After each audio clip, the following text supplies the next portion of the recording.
ಇತ್ತೀಚಿನ ಸಂಚಿಕೆಗಳನ್ನು ಜಾಹೀರಾತಿನ ಕಿರಿಕಿರಿ ಇಲ್ಲದೆ ನೋಡಿ.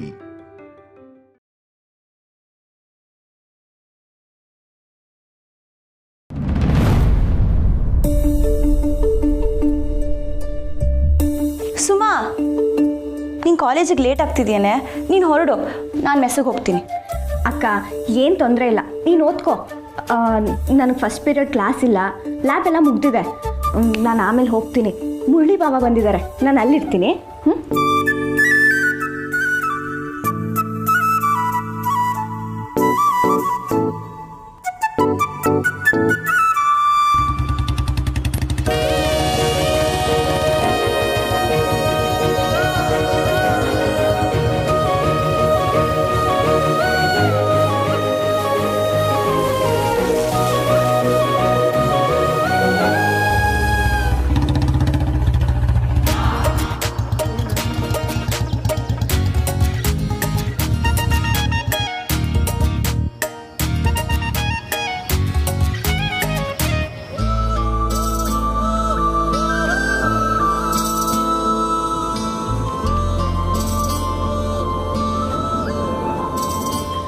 ಅಕ್ಕ, ಓದ್ಕೋ ಅಂದರೆ ಏನು ಮಾಡ್ತಿದ್ಯಾ ಅಕ್ಕ? ಅದು ನಾನು ಓದ್ಕೊಳ್ವಾಗ ಟೈಮ್ ಎಷ್ಟು ಅಂತ ನೋಡೋಕೆ ಫೋನ್ ತೊಗೊಂಡ್ರು ಏಯ್ ಏನೇ ಅದು ಸುಮ್ಮನೆ ಓದ್ಕೊಳ್ಳೆ ಅಂತ ಗದರ್ತಿದ್ದೆ. ಈಗ ನೀನೇನಕ್ಕ ಮಾಡ್ತಿದ್ಯಾ? ಇದೇನಾ ನೀನು ಓದ್ಕೊಳ್ಳೋ ರೀತಿ? ಓ, ಬುಲೆಟ್ ಸೌಂಡ್ ಕೇಳಿಸ್ಕೊಂಡು ನಿಮ್ಮ ಹುಡುಗ ಬಂದ ಅಂತ ನೋಡಕ್ಕೆ ಬಂದ್ಯಾ? ನಮ್ಮ ಊರಿಗೆ ನೀನು ಕಲೆಕ್ಟ್ರಾಗಿ ಬರ್ತೀಯ ಅಂತ ನಾವೆಲ್ಲ ಕನ್ಸು ಕಟ್ಕೊಂಡಿದ್ದೀವಿ ಕಣಕ್ಕ. ನೀನು ನೋಡಿದ್ರೆ ಮಾತಾಡೋದು ಬಿಟ್ಟರೆ ಜಾಸ್ತಿನೇ ಆಡ್ತಿಲ್ಲ ನೀನು. ಅಕ್ಕ ಅಕ್ಕ ಅಕ್ಕ ಸಾರಿ. ತರಲೆ, ನನಗೆ ಬಾಯಾರಿಕೆ ಆಗಿತ್ತು, ಅದಕ್ಕೆ ನಾನು ನೀರು ಕುಡಿಯೋಕೆ ಹೋಗಿದ್ದೆ. ಹೋಗೆ ಅವಂಗೆ ಹೆಲ್ಪ್ ಮಾಡು.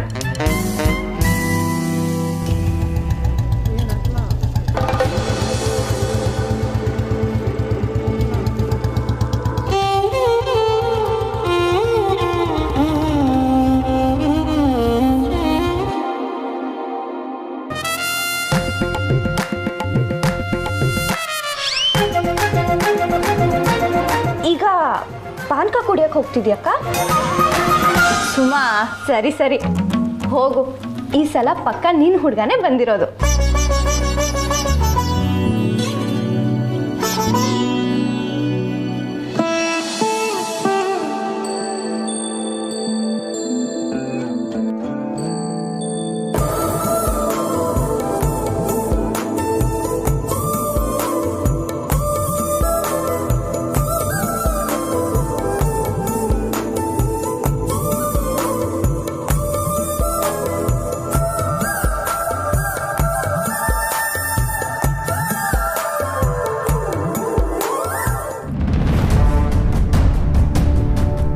ಅತ್ತಮ್ಮ, ನನ್ನ ಮೇಲೀಗ ನಿಂಗೆ ತುಂಬ ಕೋಪ ಬಂದಿರಬೇಕು ಅಲ್ವೇನಮ್ಮ? ನನಗೆ ಗೊತ್ತು, ನೀನು ನನ್ನ ಕೆಟ್ಟವಳು ಅಂತಲೇ ಅಂದ್ಕೊಂಡಿರ್ತೀಯ. ಆದರೆ ನನಗೆ ನನ್ನ ಮಗನ ಬಗ್ಗೆ ತುಂಬ ಚೆನ್ನಾಗಿ ಗೊತ್ತು. ಅವನು ಒಳ್ಳೇದಕ್ಕೋಸ್ಕರನೇ ನಾನು ಹೀಗೆಲ್ಲ ಮಾಡ್ತಾ ಇರೋದು. ನೀನು ಸ್ವಲ್ಪ ಜಾಗ ಕೊಟ್ಟರೆ ಸಾಕು, ಎಲ್ಲ ಕೆಲಸನೂ ಮರೆತು ನಿನ್ನ ಹಿಂದೆನೇ ಬಿದ್ದಿರ್ತಾನೆ. ನೀನೀಗ ಅವನ ಹತ್ರ ಮಾತಾಡಿದ್ರೆ ಆಮೇಲೆ ಪ್ರತಿದಿನ ಇದೇ ಟೈಮಿಗೆ ಫೋನ್ ಮಾಡಿ ಮಾತಾಡೋದನ್ನ ರೂಢಿ ಮಾಡ್ಕೊಂಡು ಬಿಡ್ತಾನೆ. ಗಂಡ ಹೆಂಡತಿ ಮಾತಾಡೋದ್ರಲ್ಲಿ ಏನು ತಪ್ಪು ಅಂತ ನೀನು ನನ್ನ ಕೇಳ್ಬೋದು, ಆದರೆ ಅವನು ಎಲ್ಲರ ಥರ ಯಾವುದೋ ಒಂದು ಆಫೀಸಲ್ಲಿ ಆರಾಮಾಗಿ ಕೂತ್ಕೊಂಡು ಬರಲ್ವಲ್ಲಮ್ಮ. ನೂರಾರು ಜನ ಮಕ್ಕಳಿಗೆ ಅವನ ಮೇಲೆ ಗೌರವ ಇದೆ. ಮೇಷ್ಟ್ರು ಅನ್ನೋ ಮರ್ಯಾದೆನ ಕಾಪಾಡ್ಕೊಳ್ಬೇಕಾಗಿರೋ ಜವಾಬ್ದಾರಿ ಅವನ ಮೇಲಿದೆ. ಅದಕ್ಕೆ ನಾನು ಹೇಳಿದ್ದು, ಅವನು ಬೇಕಾದ್ರೆ ಮನೆಗೆ ಬಂದಾಗ ನೀವಿಬ್ಬರು ಮಾತಾಡಿ ಖುಷಿಯಾಗಿರಿ. ಆದರೆ ಕೆಲಸಕ್ಕೆ ಅಂತ ಅವನು ಅಲ್ಲಿಗೆ ಹೋಗಿರ್ಬೇಕಾದ್ರೆ ಬೇಡಮ್ಮ. ನಾನೇನಾದ್ರು ತಪ್ಪು ಮಾತಾಡ್ತಿದ್ದೀನಿ ಅಂತ ಅನ್ಸಿದ್ರೆ ನನ್ನನ್ನು ಕ್ಷಮಿಸ್ಬಿಡು. ನೋಡು, ನಾನು ಹೇಳೋಷ್ಟು ಹೇಳಿದ್ದೀನಿ. ನನ್ನ ಮಾತು ಮೇಲೆ ನಿಂಗೆ ಗೌರವ ಇದೆ ಅನ್ನೋದಾದರೆ ಹೋಗು, ಕೆಲಸ ನೋಡ್ಕೊ. ಇಲ್ಲ ನಾನು ಹೇಳಿದ್ದು ತಪ್ಪು ಅಂತ ನಿನಗೇನಾದ್ರು ಅನಿಸಿದ್ರೆ ತಗೋ, ಈಗಲೇ ಅವನ ಹತ್ರ ಮಾತಾಡು, ತಗೋ. ಇಲ್ಲ ಅತ್ತೆಮ್ಮ, ನಾನು ಅವ್ರಿಗೆ ತೊಂದರೆ ಕೊಡೋಕ್ಕಿಲ್ಲ. ಅವ್ರು ಕೆಲಸ ಮಾಡಲಿ, ನಾನು ಅವ್ರಿಗೆ ಫೋನ್ ಮಾಡೋಕ್ಕಿಲ್ಲ.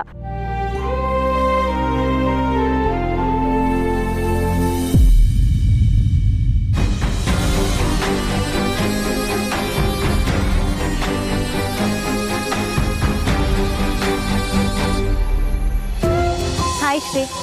ಅವ ಹೆಂಗೋರ? ಈಗ ಪರವಾಗಿಲ್ಲ. ಅದಕ್ಕೆ ಗುಡ್ ಮಾರ್ನಿಂಗ್. ಅದಕ್ಕೆನಾ? ಹಾಂ, ಈ ದಿವಸ ಸಿಸ್ಟರ್ ಅಂತ ಕರಿತಿದ್ದು, ಇನ್ಮ್ಯಾಕೆ ಅತ್ತಿಗೆನೇ ಅಲ್ವಾ? ಸಬ್ಬಾಸ್, ಕೈ ಕೊಡು ಮುಂಗ್ಸಿ. ಮುಂಗ್ಸಿನ ಈ ದಿನ ಸಿದ್ದೇಶ್ ಅಂತ ಕರಿತಿದ್ದೋ, ಆದ್ರೆ ಇನ್ಮ್ಯಾಕೆ ಮುಂಗ್ಸಿನೇ ಅಲ್ವೇ? ಆದರೂ ನೀವೆಲ್ಲರೂ ಸೇರ್ಕೊಂಡು ಆಟ ಆಡಿಸ್ಬಿಟ್ರಲ್ಲ ನನ್ನ.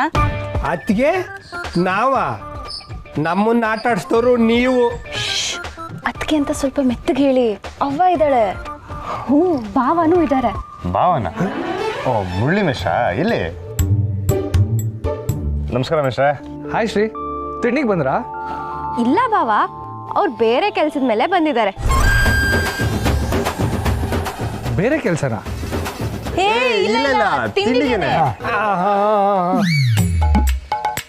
ತಿಂಡಿ ಮಾಡಿ ಗದ್ದೆಗೆ ಹೋಗ್ತೀವಿ.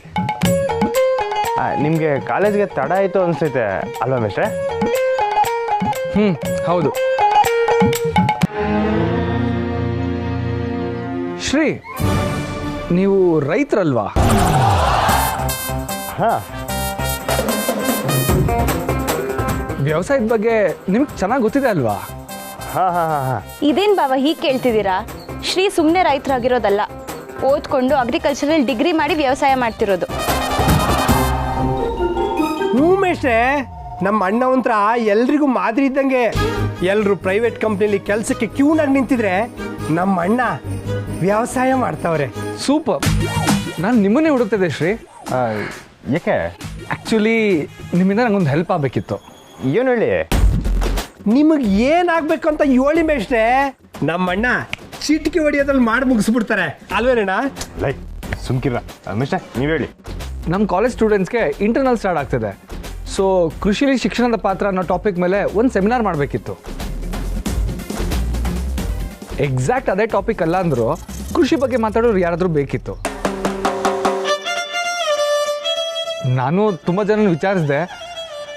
ಬಂದು ಮಾತಾಡ್ತೀನಿ ಅನ್ನೋರಿಗೆ ಟೈಮ್ ಇಲ್ಲ, ಟೈಮ್ ಇರೋರಿಗೆ ಮಾತಾಡೋಕ್ಕೆ ಬರಲ್ಲ. ಈ ಮೂಲಕ ಆದರೂ ಎಜುಕೇಟೆಡ್ ಫಾರ್ಮರ್ಸ್ನ ಹುಟ್ಟಾಕೋ ಪ್ರಯತ್ನ ಮಾಡೋಣ ಅಂತ ಹತ್ರನೇ ಬಂಗಾರ ಇಟ್ಕೊಂಡು ನಾನು ನೋಡಿ ಊರೆಲ್ಲ ಹುಡುಕಾಡ್ತಾ ಇದ್ದೀನಿ. ನೀವು ನಮ್ಮ ಕಾಲೇಜಿಗೆ ಬಂದು ಒಂದು ಸೆಮಿನಾರ್ ಕೊಡ್ತೀರಾ ಶ್ರೀ?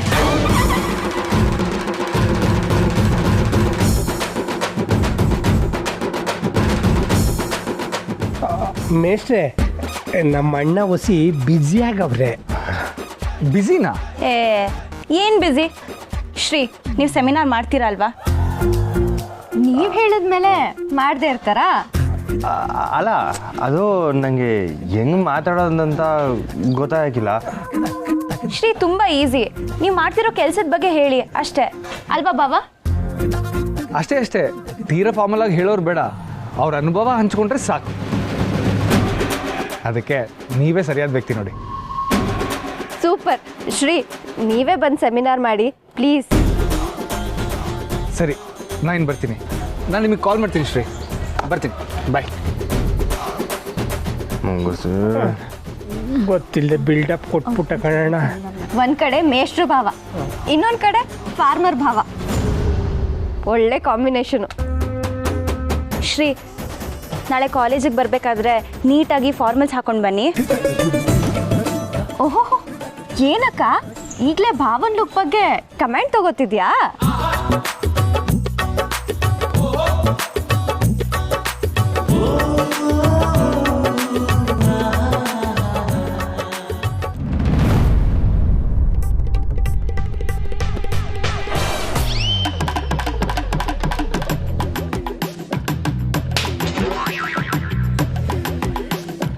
ನಾನು ಅದಕ್ಕೆ ಹೇಳಿದ್ದು, ಇದನ್ನೆಲ್ಲ ಒಪ್ಕೊಳ್ಳೋಕೆ ಮುಂಚೆ ಯೋಚನೆ ಮಾಡಬೇಕಿತ್ತು.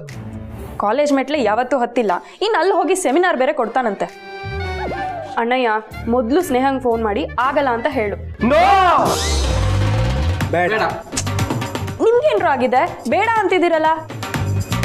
ತಂಗ್ಯವ್ವ, ಈಗ ಅಣ್ಣ ಆಗಕ್ಕಿಲ್ಲ ಅಂತ ಹೇಳಿದ್ರೆ ತೆಪ್ಪೋಗೋಯ್ತದೆ. ಹೌದು, ಅಣ್ಣ ಮಾತು ಕೊಟ್ಟಾಗಿದೆ. ಅಣ್ಣ, ಇದು ನಿನ್ನ ಪ್ರೀತಿಗೆ ಅಗ್ನಿ ಪರೀಕ್ಷೆ. ತಲೆ ಕೆಟ್ಟಿದ್ಯಾ ನಿಮ್ಗೆ? ಅಣ್ಣಯ್ಯನಿಂದ ಇದೆಲ್ಲ ಹೇಗ್ ಸಾಧ್ಯ? ಅಲ್ಲಿ ಹೋಗಿ ಮರ್ಯಾದೆ ಕೆಡಿಸ್ಕೊಳ್ಳೋದಕ್ಕಿಂತ ಸುಮ್ಮನಿರೋದೇ ಒಳ್ಳೇದು. ಅಣ್ಣ, ಪಿರುತಿಲಿ ಇಂಥ ಕಷ್ಟಗಳು ಬರ್ತದೆ, ಇದನ್ನ ಎದುರಿಸೋದೆ ಪಿರುತಿನ ಗಟ್ಟಿ ಮಾಡೋದು. ಅಣ್ಣಯ್ಯ, ಇವ್ರ ಮಾತೆಲ್ಲ ಕೇಳ್ಕೊಂಡು ಹೋಗ್ಬೇಡ, ಹೇಳ್ತಾ ಇದ್ದೀನಿ. ಅಣ್ಣ, ನಿಮ್ಗೂ ಬೇಡ ನಮಗೂ ಬೇಡ, ಟಾಸ್ ಹಾಕುವ. ಕರ್ಮ. ಹ್ಞೂ ಅದೇ ಸರಿ ಕಲ. ಅಣ್ಣಯ್ಯ ಹಾಕ್ತೀನಿ.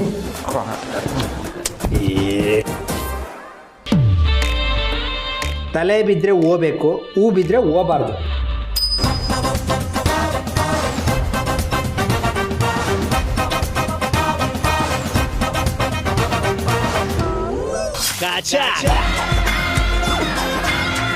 ಅಣ್ಣ, ಸಿಂಹ ಮಿಸ್ ಮಾಡುವ ಹಾಗೆ ಇಲ್ಲ, ಹೋಗ್ಲೇಬೇಕು. ಅಣ್ಣ, ನಾವು ಅನ್ಕೊಂಡಿದ್ದ ಪ್ಲಾನ್ ಮುಂದುವರ್ಸಮ್ಮ. ನಡಿ ಅಣ್ಣ, ರೆಡಿ ಆಗು. ಒಂದು ಸುಳ್ಳು ಹೇಳಿದ್ರೆ ಆ ಸುಳ್ಳು ಇನ್ನು ಎಷ್ಟು ಸುಳ್ಳು ಹುಟ್ಟೋಕೆ ಕಾರಣ ಆಗುತ್ತೆ ಅಂತ ಈಗಲಾದ್ರೂ ಗೊತ್ತಾಯ್ತಾ? ಅಣ್ಣಯ್ಯ, ನಾನು ಅದಕ್ಕೆ ನೆನ್ನೆನೆ ನಿನಗೆ ಹೇಳಿದ್ದು, ಇದಿನ್ನೂ ಅತಿ ಆಗುತ್ತೆ, ಈಗಲಾದ್ರೂ ನಿಜ ಹೇಳ್ಬಿಡು. ನಿಜ ಹೇಳಿದ್ರೆ ಲವ್ ಸ್ಟೋರಿ ಇಲ್ಲಿಗೆ ಮುಗಿದೋಯ್ತದೆ. ಅಣ್ಣ, ನನಗೆ ಆ ಬ್ಲೂಟೂತ್ ಕೊಡ್ತೀನಿ, ಅದನ್ನ ನಿನ್ನ ಕಿವಿಗೆ ಹಾಕ. ಏನು ಹೇಳ್ಬೇಕು ಅಂತ ನಾನು ಹೇಳ್ತಾ ಹೋಯ್ತೀನಿ, ಅದನ್ನ ನೀನು ಹೇಳ್ತಾ ಹೋಗು. ನಡಿಯೋಣ, ರೆಡಿ ಆಗು.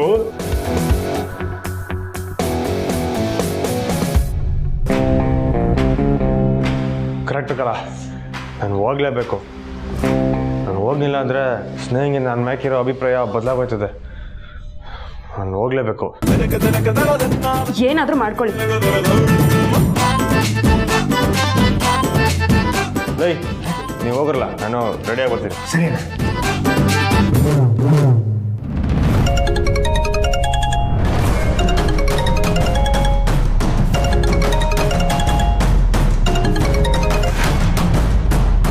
ಹಲೋ ಕೌಸಲ್ಯ, ನೀವ್ ಯಾಕ್ರಿ ಫೋನ್ ಮಾಡಿದ್ರಿ? ಏನೇ ನೀನು, ಹೇಗಿದ್ದೀರಿ ಅಂತ ಕೇಳಲೇನೆ ನೀನು? ನೀವು ಚೆನ್ನಾಗಿಲ್ಲ ಅಂತಂದ್ರೂ ಸದ್ಯಕ್ಕೆ ಮನೆಗೆ ಬನ್ನಿ ಅಂತ ನಾನಂತೂ ಕರೆಯಲ್ಲ. ಯಾಕೆ ಹಿಂಗೆ ಮಾಡ್ತಿದ್ಯಾ ಕೌಸಲ್ಯ? ನನಗೆ ಇಲ್ಲಿ ಮಂಡಿ ನೋವು ಬೇರೆ ಜಾಸ್ತಿ ಆಗ್ತಾ ಇದೆ.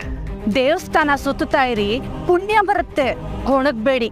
ಸರಿ ಸರಿ, ಅದೇನೋ ಪ್ಲಾನ್ ಮಾಡ್ಕೊಂಡಿದ್ಯಲ್ಲ, ಅದೇನಾಯ್ತು? ಹಲೋ ಹಲೋ ಕೌಸಲ್ಯ, ಪುಟ್ಟಕ್ಕನ ಹತ್ರ ಹಣದ ವಿಚಾರ ಮಾತಾಡಿದ್ಯಾ? ಪುಟ್ಟಕ್ಕನ ಹತ್ರ ಫೋನ್ನಲ್ಲಿ ಮಾತಾಡಿದ್ದೀನಿ. ಕೆಲಸ ಆಗತ್ತೆ, ಆದರೆ ನಾನು ಹೇಳೋವರೆಗೂ ನೀವು ಬರಬೇಡಿ ಅಷ್ಟೇ.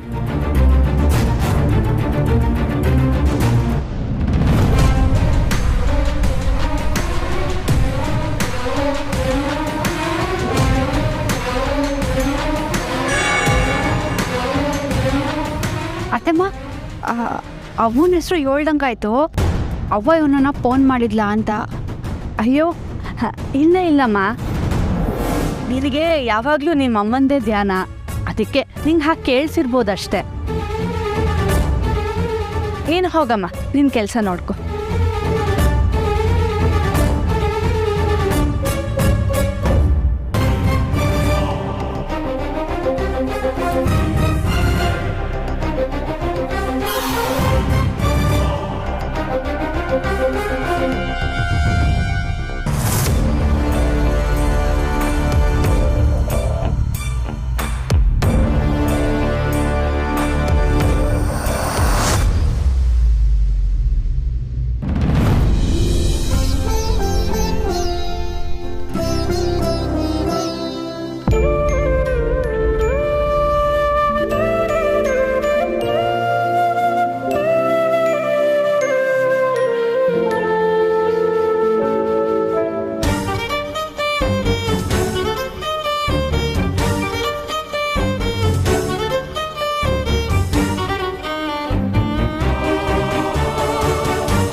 ಏನ್ ಮಾಡ್ತಿದೀಯಾ?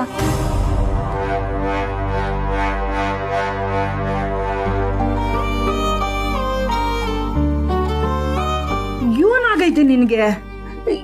ಇಷ್ಟೊಂದು ಉಪ್ಪಾಗ್ತಿದೀಯಾ? ಮನ್ಸು ಹೆಂಗೆ ಇದ್ರುವೆ ಯಾವತ್ತು ನೀನು ಅಡುಗೆ ಎಸೆಯೋದಾಗೆ ಲೆಕ್ಕ ತಪ್ಪವಳೆ ಅಲ್ಲ. ಏನಾಯ್ತು ಪುಟ್ಟಕ್ಕ?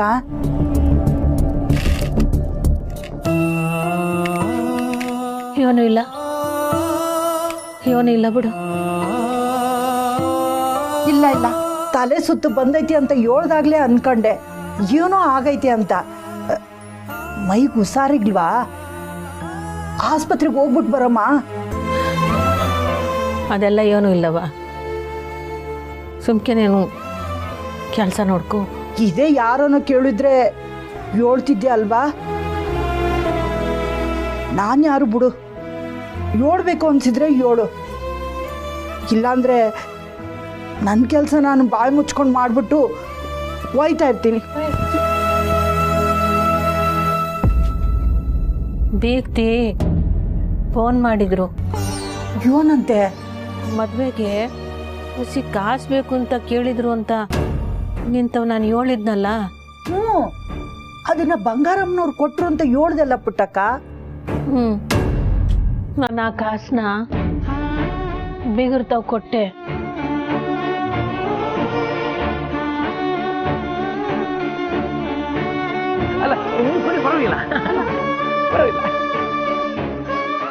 ಇದೇನ್ ಪುಟ್ಟಕ್ಕ, ನನ್ ಗಂಡನ ಮೇಲೆ ಈ ತರ ಅಪವಾದ ಹೊರಿಸ್ತಾ ಇದ್ದೀರಾ? ಅವರು ತೀರ್ಥಯಾತ್ರೆಗೆ ಹೋಗಿರೋದನ್ನ ನೀವು ತಿಳ್ಕೊಂಡೇ ಹೀಗೆ ಮಾತಾಡ್ತಾ ಇದ್ದೀರಾ ಅಲ್ವಾ? ಏನು ಈಗ ಮತ್ತೆ ಕಾಸು ಕೇಳ್ತವ್ರ? ಇದು ಯಾವ ನ್ಯಾಯ ಪುಟ್ಟಕ್ಕ? ಮೊದ್ಲೇ ನೀನ್ ಕಾಸು ಕೊಡ್ಬಾರ್ದಾಗಿತ್ತು. ಅದು ಯಾರಿಗೋ ಹೇಳ್ದೇವೆ ಕಾಸು ಕೊಟ್ಬಿಟ್ಟಿದೀಯಾ, ಈಗ ಮತ್ತೆ ಕೇಳಿದ್ರೆ ಹಂಗೆ? ನೀನ್ ಕೊಡ್ಬೇಡ ಪುಟ್ಟಕ್ಕ, ಇದನ್ನ ಹಂಗೆ ಬಿಡ್ಬಾರ್ದು. ಇದಕ್ಕೆ ನಾನು ಯಾರ ತವನು ಇಂಥ ಇಸಿಗಳೆಲ್ಲ ಹೇಳಕ್ಕಿಲ್ಲ ಅನ್ನೋದು. ವ್ಯಕ್ತಿಗೆ ನಾನು ಅವ್ರ ಗಂಡನಿಗೆ ಕಾಸು ಕೊಟ್ಟಿದ್ದು ಗೊತ್ತಿದ್ದಿದ್ರೆ ಅವಮ್ಮ ನನ್ ಕೇಳ್ತಿರ್ಲಿಲ್ಲ. ಅದೇನ್ ತಮಾಸೆನಾ? ಎಂಡ್ರು ತಾವು ಹೇಳ್ದಂಗೆ ಅದ್ ಹೆಂಗಿದ್ದಾರು? ಅದನ್ನೆಲ್ಲ ನಾನು ಕೇಳಕ್ಕಾಯ್ತದ? ಅವ್ರು ಎಲ್ಲಾರ ಹೋಗ್ಲಿ, ಎರಡೆರಡ್ಕಿತ ಕಾಸು ಕೇಳೋದು ತೆಪ್ಪು ಪುಟ್ಟಕ್ಕ.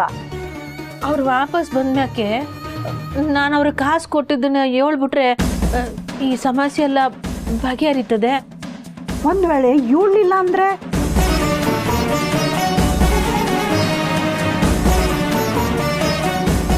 ಇಲ್ಲ, ಹಂಗೇನು ಆಗಕ್ಕಿಲ್ಲ. ಶಾಂತ, ನೀನು ಈ ವಿಷಯ ಯಾರ ತವನು ಹೇಳ್ಬೇಡ. ಕೆಲಸ ನೋಡು.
ಅಣ್ಣ, ನೀನು ನಡೆಯೋದು ನೋಡ್ತಿದ್ರೆ ಇದೇ ಮೊದಲಕ್ಕಿಂತ ಕಾಲೇಜ್ ಮೆಟ್ಲು ಹತ್ತಿದ್ಯಾ ಅಂತ ಕಂಡು ಬಿಡ್ತಾರೆ.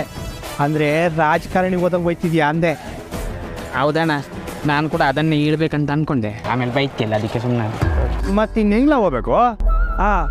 ಮೈ ಆಟೋಗ್ರಾಫ್ ಪಿಕ್ಚರ್ನಾಗೆ ಸುದೀಪ್ ಸರ್ ಹೋಯ್ತಾರಲ್ಲ, ಹಂಗೆ ಹೋಗ್ಬೇಕು ಅಣ್ಣ.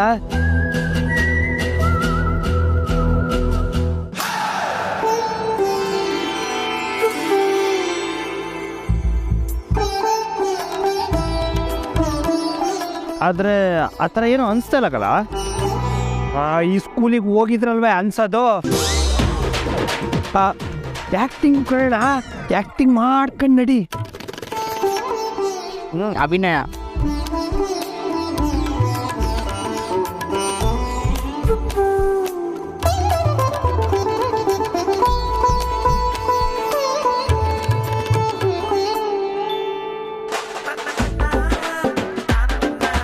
ಅಣ್ಣ ಹತ್ತಿಗೆ